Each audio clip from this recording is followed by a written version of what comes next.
बिगनीश्वर पर। आज हम आपको जैन धर्म के बारे में बताएंगे। और इससे पहले कि आप अगर हमारे चैनल बिगनीश्वर को अगर सब्सक्राइब न किए हो तो सब्सक्राइब जरूर कर दीजिएगा। देखिए यहाँ पर हम आज आपको बताते हैं, उस दिन हमने आपको बताया था वेद के बारे में, और आज हम आपको बताएंगे इस धर्म यानी जैन धर्म के बारे में। तो जैन धर्म की स्टार्टिंग कब होती है और टोटल कितने धर्म हैं। इससे पहले हम थोड़ा सा रिपीट कर देते हैं। हमने पढ़ा था सनातन धर्म। हम क्या पढ़े थे इससे पहले? सनातन धर्म, इसे ही बोला जाता है या इसे ही बोला जाता है, सनातन धर्म को ही बोला जाता है हिंदू धर्म। हिंदू धर्म आपको हम थंबनेल में लगाकर दिखा भी दिए हैं। इसे ही बोला जाता है पुरातन धर्म। ध्यान से समझिएगा दोस्तों, क्या क्या नाम है इस धर्म का। पुरातन धर्म यानी इसी का नाम पुरातन धर्म है।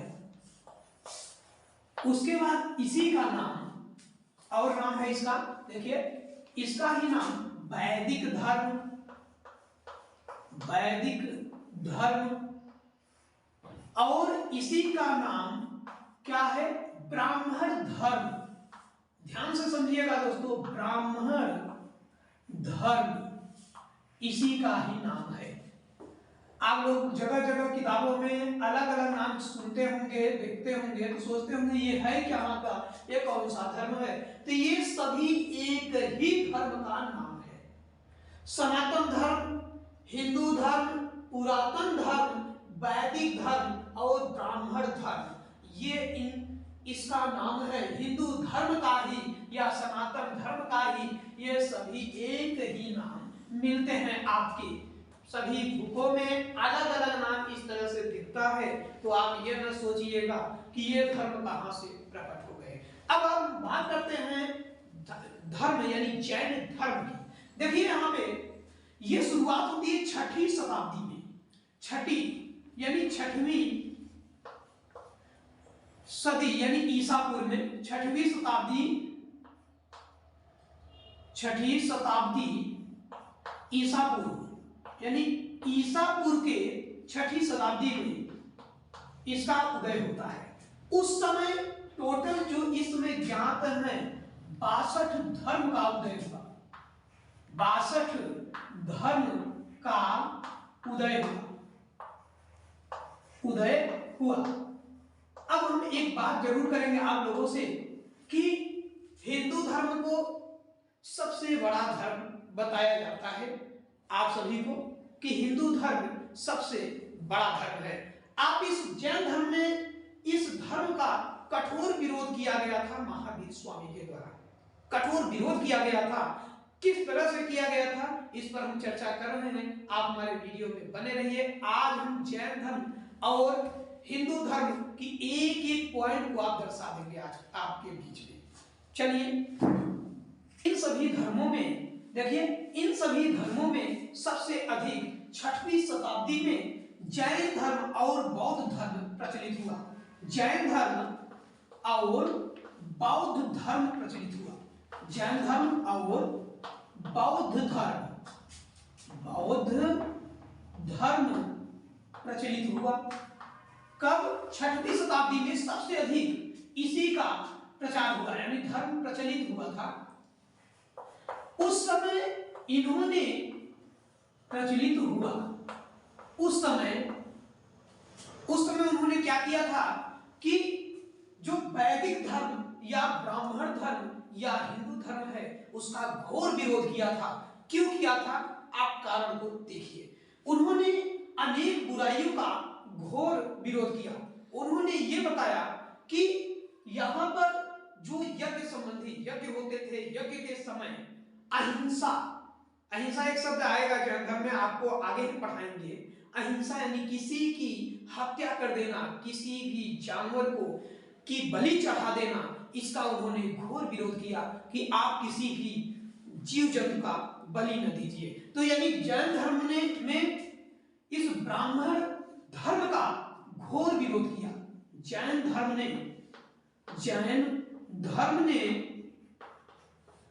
ने ब्राह्मण ग्रंथ का यानी ब्राह्मण धर्म, सॉरी, ब्राह्मण धर्म का घोर विरोध किया, घोर विरोध किया,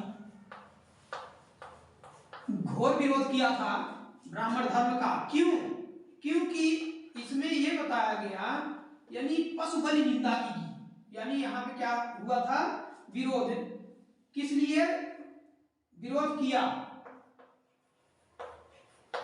क्यों क्यों विरोध किया था? क्योंकि पशु बलि यानी किसी पशु की हत्या, पशु बलि यानी पशु हत्या, पशु हत्या यज्ञ के समय यानी पशु हत्या की निंदा की थी, पशु हत्या की निंदा की, यानी इसी का विरोध किया था, पशु हत्या की निंदा किया था। कब? जैन धर्म ने ब्राह्मण धर्म का घोर विरोध किया। देखिए यहाँ पे घोर विरोध किया है। और क्यों किया? ऐसा इसलिए उसने किया क्योंकि पशु बलि, जो पशु की हत्या होती है, उस पर रोक लगाने की बात कहा था उसने। देखिए जैन धर्म ने वेद की प्रामाणिकता नहीं मानी, यानी जैन धर्म जो है वो वेद को नहीं मानता। जैन धर्म ने वेद की प्रामाणिकता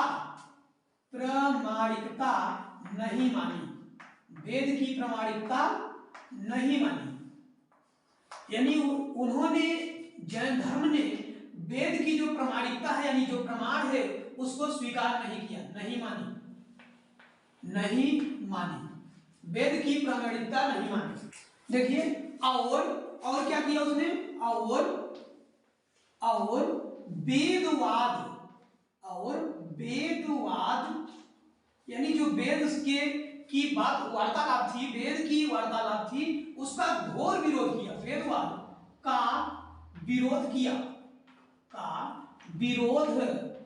किया। इस प्रकार उन्होंने इसको माना नहीं और इसका विरोध भी किया। इस प्रकार यज्ञ कर्मकांड के लिए, इस प्रकार यज्ञ कर्मकांड के लिए यज्ञ कर्मकांड के लिए जैन धर्म में कोई स्थान नहीं था। जैन धर्म में कोई स्थान नहीं था, कोई स्थान नहीं है, आज भी नहीं है, स्थान नहीं है। यानी यज्ञ कर्मकांड के लिए कोई भी स्थान नहीं है। और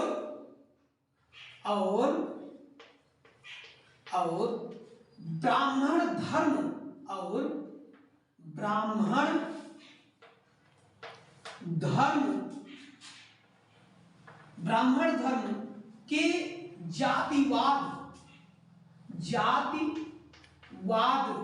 यानी जातिवाद की जो भेदभाव है, जातिवाद का घोर विरोध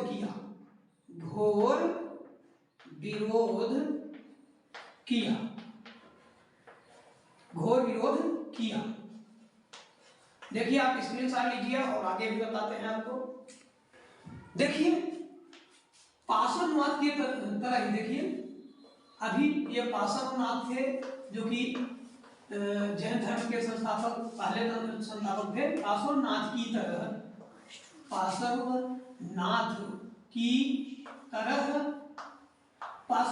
तरह महावीर स्वामी जी भी ब्राह्मण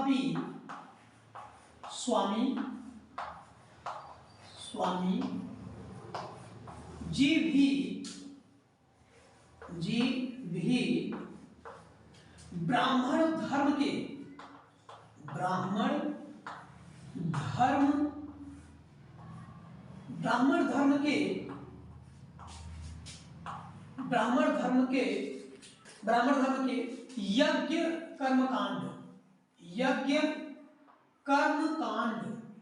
यज्ञ कर्मकांड और यज्ञ कर्मकांड और यानी ब्राह्मण धर्म के यज्ञ कर्मकांड और जाति प्रथा पर घोर विरोध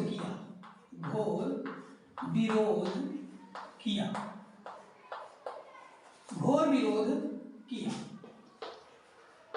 आप स्क्रीनशॉट लीजिए, अभी आगे भी हम आपको पूर्ण रूप से बता रहे हैं।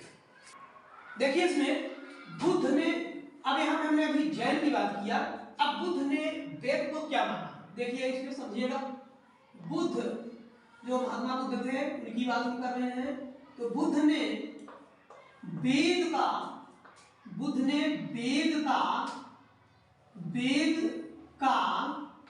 एक भी प्रमाण नहीं माना। वेद का एक भी प्रमाण नहीं माना। बुद्ध का एक भी प्रमाण नहीं माना। ध्यान से समझिएगा, उन्होंने बुद्ध के एक भी बुद्ध ने वेद के जो वेद लिखा गया उसका एक भी प्रमाण नहीं माना कि यह सत्य घटना है। अभी आगे समझिएगा। बौद्ध, देखिए अभी बौद्ध धर्म में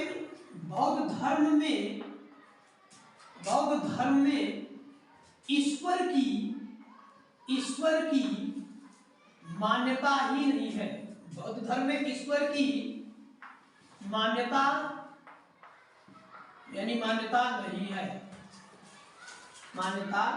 नहीं है।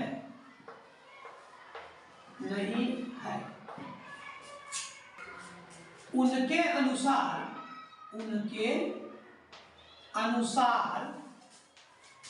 किनके अनुसार, यानी बौद्ध के अनुसार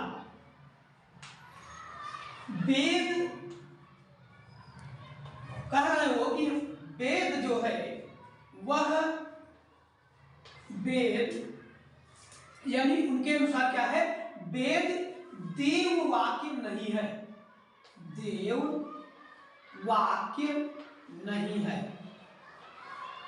वाक्य नहीं है। ध्यान से समझिएगा दोस्तों, उनके अनुसार क्या है, जो वेद है वेद देव वाक्य नहीं है। यहाँ अंडरलाइन कर दे रहे हैं जो पॉइंट उन्होंने बताया कि जो वेद लिखा गया है वह देव वाक्य नहीं है। किसने बताया? बौद्ध धर्म ने बताया। गौतम बुद्ध ने इस बात को बता दिया। इसमें बौद्ध धर्म के अनुसार, यानी इनके अनुसार क्या कह रहे हैं, ये बौद्ध धर्म के अनुसार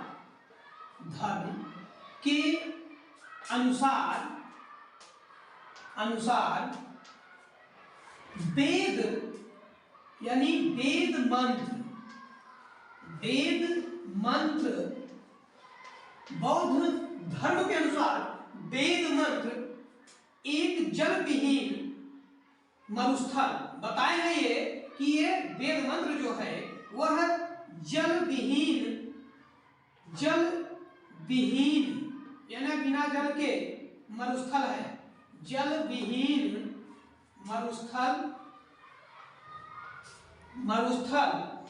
तथा वेद मंत्र को उन्होंने बताया जल विहीन मरुस्थल तथा पंथहीन, यानी रास्ता बिना, पंथहीन जंगल है। यानी बौद्ध ग्रंथ के अनुसार जो वेद मंत्र है, यानी हिंदू धर्म का जो वेद मंत्र, जो हिंदू धर्म जिसको मानते हैं वैदिक धर्म या हिंदू धर्म या ब्राह्मण धर्म, अभी हमने सभी धर्मों की बात किया, उसमें इन्होंने ये बताया, बौद्ध धर्म के अनुसार ये बताया जा रहा है कि वेद मंत्र को उन्होंने जल विहीन मरुस्थल तथा पंथहीन बिना रास्ते का जंगल माना है। कह रहे हैं वो कि यह बिना रास्ते का जंगल और जल विहीन बिना जल का मरुस्थल है। देखिए फिर बौद्ध ने क्या किया, देखिए बौद्ध धर्मों में, फिर से नोट पॉइंट हम लिखा है इसमें, ध्यान से समझिए दोस्तों। बौद्ध धर्मों में बौद्ध धर्मों में जन्म से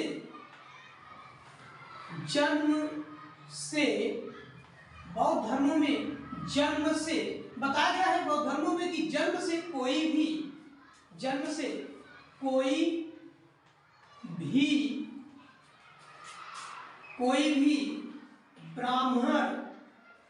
ब्राह्मण या अब्राह्मण नहीं होता,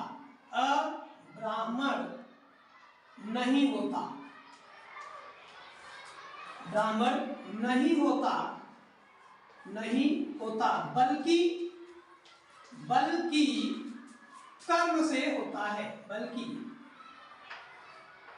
कर्म से होता है।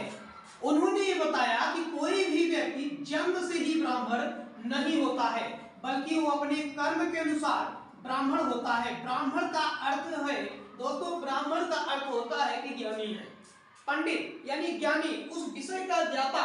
तो उसी के लिए उन्होंने बताया, गौतम बुद्ध ने ये बात बताया कि कोई भी व्यक्ति जन्म से ब्राह्मण नहीं होता, बल्कि वो कर्म के अनुसार, अगर वो पढ़ने में अच्छा है, वो पंडित योग्य है यानी पूजनीय योग्य है, तो वह ब्राह्मण है, बल्कि उसके घर में जन्म लेने से वह ब्राह्मण नहीं है। उसकी उन्होंने कठोर निंदा किया। देखिए यहाँ पे उसके बाद क्या है, बुद्ध का यानी बौद्ध धर्म का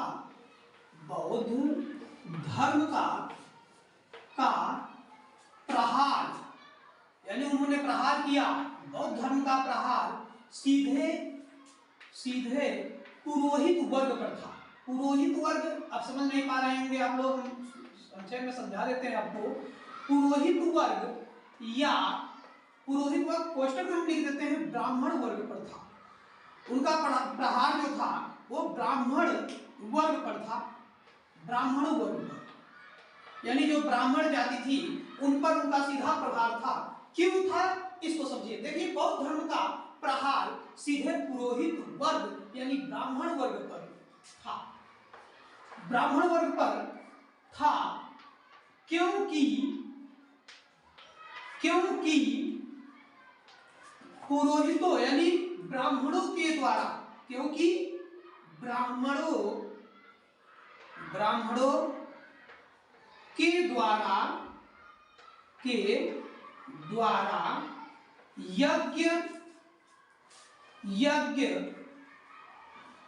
यज्ञ अथवा पशु बलि यानी पशु बलि तथा अथवा पशु बलि, देखिए ब्राह्मणों के द्वारा यज्ञ अथवा पशु बलि तथा दक्षिणा विषयक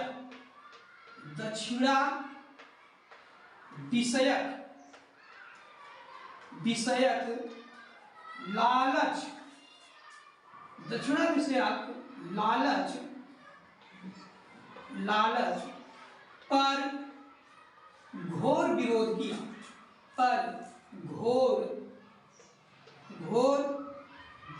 किया। आप इसका स्क्रीनशॉट ले लीजिए, और इससे पहले कि आप हमारे YouTube चैनल विज्ञानी स्वयं को अगर सब्सक्राइब ना किए हों तो प्यारे दोस्तों सब्सक्राइब कर दीजिएगा, शेयर कर दीजिएगा। ये हम किसी धर्म किसी जाति की बात नहीं कर रहे हैं दोस्तों, ये जो सच्ची घटना है, सच्चा न्याय है, जो इस धर्म में कहा गया है, उसी को हम बार बार आपको बताने का प्रयास कर रहे हैं। आप इसको समझिए, समझकर आप हमको बताइएगा। देखिए आगे अभी जैन धर्म बताते हैं आपको। देखिए इस प्रकार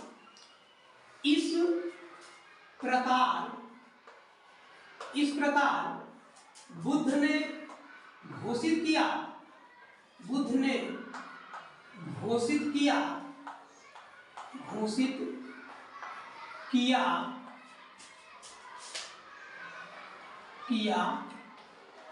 कि इस प्रकार बुद्ध ने घोषित किया कि वेद एक धर्महीन विद्या है। वेद एक धर्महीन विद्या है। बुद्ध ने इस प्रकार घोषित किया कि ये वेद जो है एक धर्महीन विद्या है। आप इस पॉइंट को नोट करिए। अब हम शुरू कर रहे हैं जैन धर्म। हेडिंग यहां डाल रहे हैं दोस्तों, जैन धर्म। चलिए आप स्क्रीनशॉट ले लीजिए। देखिए अब हम स्टार्ट कर रहे हैं जैन धर्म। जैन धर्म, अभी तक जो व्यवस्थाएं थी, पोजीशन था, हमने उसकी चर्चा किया। अब हम चालू कर रहे हैं जैन धर्म।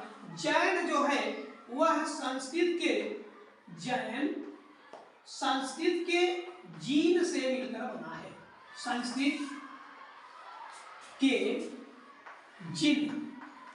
जिन शब्द से मिलकर बना है। जिन शब्द से बना है।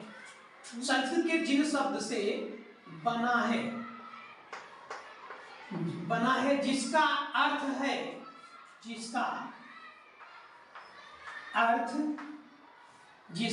अर्थ विजेता है या विजेता। जिनका अर्थ विजेता है। यहां पे लिख देते हैं हम पॉइंट। जिन का अर्थ यानी जिन का अर्थ विजेता है। यानी हमने कहा जैन संस्कृत के जिन शब्द से बना है या लिया गया है, जिन का अर्थ विजेता है। आप इस पॉइंट को नोट कर लीजिएगा दोस्तों। देखिए जैन धर्म में टोटल जो जैन धर्म बना, जैन धर्म में टोटल 24 तीर्थंकर हुए। तीर्थंकर का मतलब संस्थापक। जैसे आप कोई विद्यालय स्थापित करते हैं तो विद्यालय में भी एक संस्थापक यानी मैनेजर होता है। उसी प्रकार से ये क्रम बाय क्रम मैनेजर बनते गए। इस धर्म में भी मैनेजर बने हुए हैं। उन्होंने मैनेजर ने अपनी व्यवस्था को कैसे रखना है, कैसे क्या करना है, कैसे पूजा करना है, कैसे पाठ करना है, इसकी व्यवस्था को उन्होंने बताया है। देखिए इसमें टोटल कितने तीर्थकर यानी कितने संस्थापक हुए, तो टोटल 24। जैन धर्म में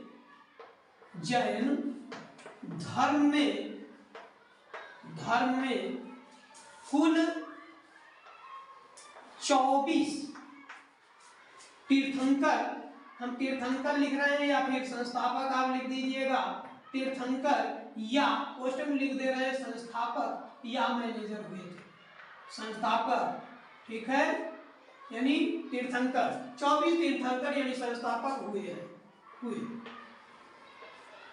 ठीक, यानी जैन धर्म में कुल 24 तीर्थंकर यानी संस्थापक हुए हैं।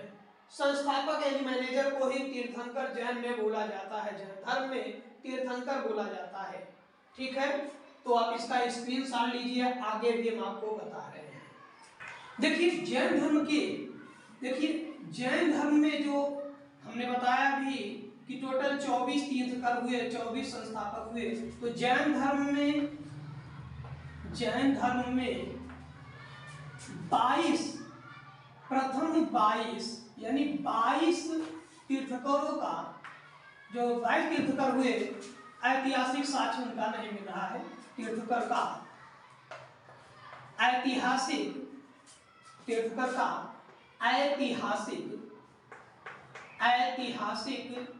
साक्ष्य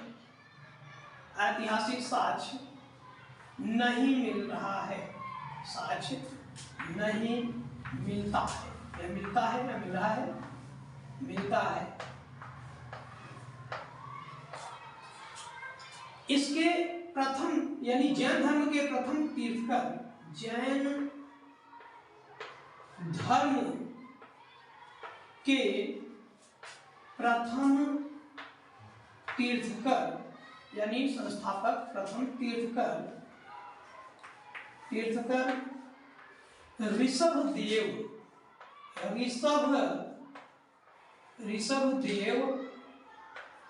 ऋषभदेव या या इन्हीं का एक नाम और है अजितनाथ, अजितनाथ, ऋषभदेव या अजितनाथ है। यानी प्रथम तीर्थंकर कौन है? ऋषभदेव या अजितनाथ या आदिनाथ भी इन्हें बोला जाता है, या आदिनाथ। यानी याद रखिएगा, जैन धर्म के प्रथम तीर्थंकर ऋषभदेव या अजितनाथ या आदिनाथ है। इनका जो है, अगर इनकी बात करें तो इनका जो है वर्णन,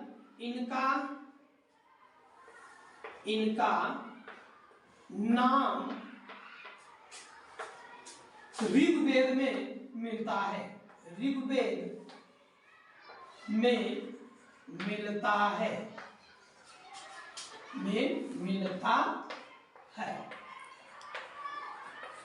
आप स्क्रीनशॉट ले लीजिए, आगे फिर हम बता रहे हैं आपको। देखिए यहाँ पे जैन धर्म के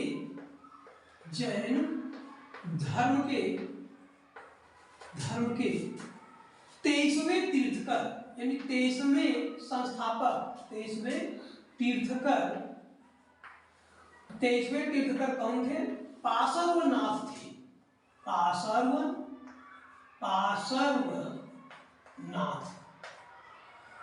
पार्श्वनाथ थे। 23वें तीर्थंकर कौन है? पार्श्वनाथ हैं। इनके पिता, यानी इनके पिता का नाम क्या है? इनके पिता अश्वसेन,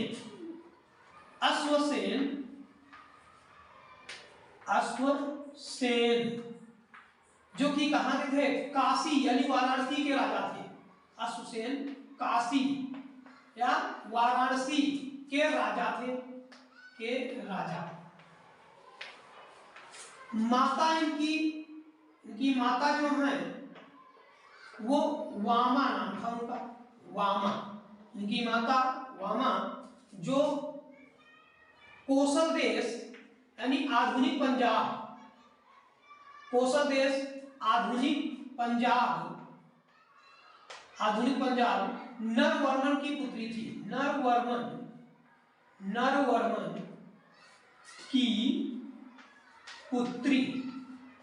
नरवर्मन की पुत्री है उनकी माता। इनकी पत्नी का नाम, यानी किसके? पार्श्वनाथ की पत्नी का नाम, इनकी पत्नी का नाम प्रभावती। इनकी पत्नी का नाम क्या है? प्रभावती। इन्होंने 30 वर्ष की अवस्था में गृह त्याग किया था। 30 वर्ष की अवस्था में, यानी आयु में, 30 वर्ष की आयु में गृह त्याग किया था। गृह यानी घर को छोड़ दिए, गृह त्याग। झारखंड में समेत पर्वत पर ज्ञान प्राप्ति हुई थी, ज्ञान प्राप्ति हुई थी, ज्ञान प्राप्ति हुई थी। स्क्रीनशॉट ले लीजिए अब और नोट कर लीजिए दोस्तों, आगे और पढ़ाते हैं। देखिए यहाँ पे जैन धर्म में पार्श्वनाथ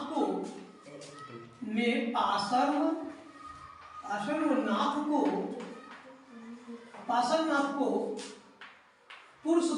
पुरुषादनीयम, यानी उनको क्या कहा गया है?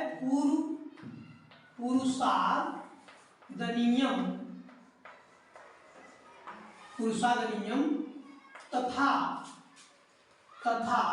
उनके अनुयायियों को, तथा जैन धर्म यानी इस धर्म के अनुयायियों को, तथा इस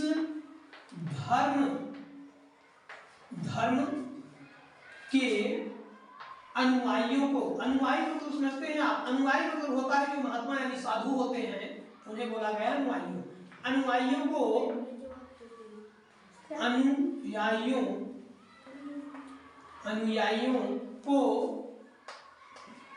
निर्ग्रंथ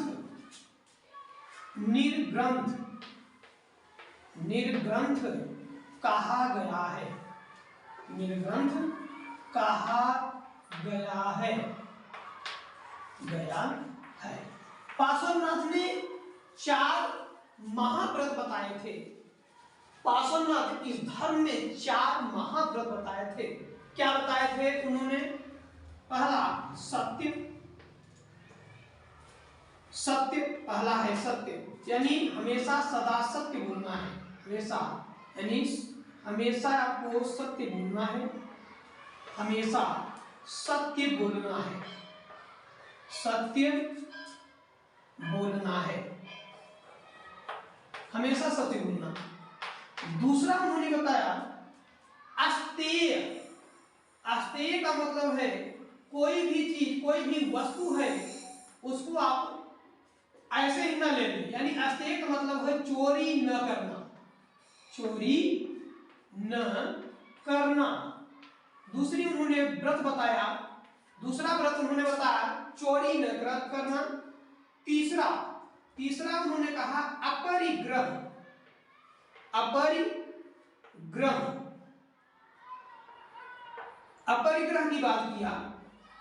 देखिए सत्य, फिर अस्तेय, फिर अपरिग्रह, सॉरी अपरिग्रह, इसकी बात किया। अपरिग्रह मतलब है कि धन संचय, यानी लालच न करना, धन संचय न करना, यानी धन जो है वह इकट्ठा न करना, धन की लालच, धन लालच, यहां लिख देते हैं हम, धन लालच न करना, न करना। अपने शब्दों में समझा रहे हैं दोस्तों ताकि आपको समझ में आ जाए, धन की लालच न करना। और चौथा जो है, चौथी बात उन्होंने कहा अहिंसा, अहिंसा। अहिंसा का मतलब यह है दोस्तों, ध्यान से समझिएगा, अहिंसा का मतलब है किसी भी जीव या प्राणी का वध न करिए, किसी भी प्राणी को न मारिए। यानी आप यह समझ लीजिए अहिंसा का जो व्रत था बहुत ही कठिन था। जैन धर्म में अहिंसा का व्रत सबसे कठिन बताया गया है, क्योंकि उस व्रत में अगर कोई भी व्यक्ति जो इसके अनुयायी हैं या इसका पालन कर रहे हैं, उनसे उनके पैर के नीचे चींटी भी नहीं दबनी चाहिए, मच्छर भी उनके हाथ से नहीं मरने चाहिए। इतनी कठोर यह व्रत था, अहिंसा। आपके हिंदू धर्म में या आपके जो और भी धर्म हैं, उस धर्म में शायद ही ऐसी कोई व्यवस्था बनाई गई हो। जैन धर्म ही एक ऐसा धर्म है जहां पर इतनी कठोर व्यवस्था बना दी गई है। अहिंसा, इसमें आप एक मच्छर को भी नहीं मार सकते, मच्छर भी आपसे अगर मर जाता है तो आप उसके पालन नहीं कर पाएंगे। यानी जैन धर्म में हमने बताया आपको कि जो अहिंसा, अहिंसा में क्या है, किसी भी जीव, किसी भी जीव की मृत्यु आपके हाथों ना हो, मृत्यु आपके हाथों ना हो, आपके हाथों, यानी आपके द्वारा, आपके द्वारा जाने या अनजाने में भी ना हो, आपके द्वारा जाने या अनजाने में भी ना हो, अनजाने, जाने या अनजाने में भी ना हो। देखिए दोस्तों कितना कठोर नियम बनाया गया था इस जैन धर्म में। तो हम आज पार्श्वनाथ तक जैन धर्म में हमने कंप्लीट किया। आपको बौद्ध धर्म और जैन धर्म में वेद के बारे में क्या माना, क्या नहीं माना, और हिंदू धर्म, ब्राह्मण धर्म के बारे में उन्होंने जैन धर्म और बौद्ध धर्म की क्या राय थी, उन्होंने क्या बताया, उसके बारे में हम इस वीडियो में आपको बता दिए। जो अगला वीडियो होगा उसमें हम महावीर स्वामी के बारे में चर्चा करेंगे। इससे पहले कि आप हमारे YouTube चैनल वैज्ञानिक सर्च को अगर सब्सक्राइब न किए हो तो सब्सक्राइब कर दें और शेयर भी कर दें और लाइक कर दें ताकि हमारा नोटिफिकेशन आपके पास जल्द से जल्द पहुंचे। धन्यवाद दोस्तों।